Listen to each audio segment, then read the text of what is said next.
One young man I'll call Damon wrote, "Growing up, I struggled with pornography. I always felt so ashamed that I could not get things right. Each time Damon slipped, the pain of regret became so intense.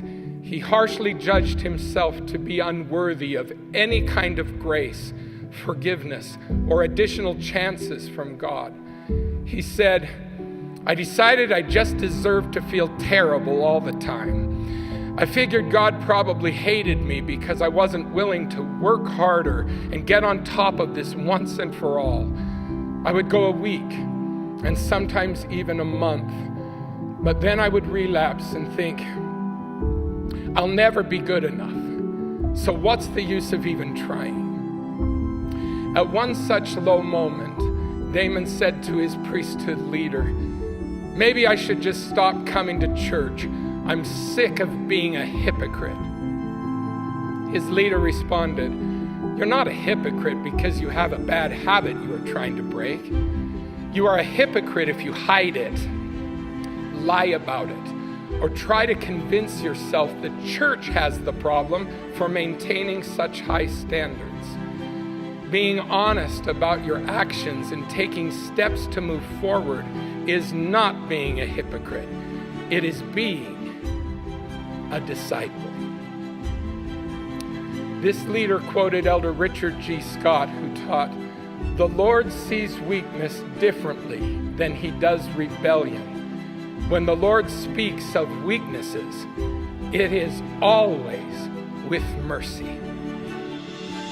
That perspective gave Damon hope. He realized God was not up there saying, Damon blew it again. Instead, he was probably saying, look how far Damon has come. This young man finally stopped looking down in shame or looking sideways for excuses and rationalizations.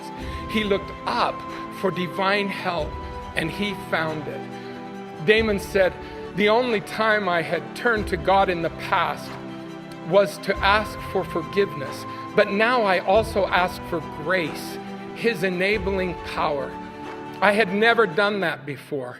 These days I spend a lot less time hating myself for what I have done and a lot more time loving Jesus for what he has done. Considering how long Damon had struggled, it was unhelpful and unrealistic for parents and leaders assisting him to say, never again, too quickly, or to arbitrarily set some standard of abstinence to be considered worthy.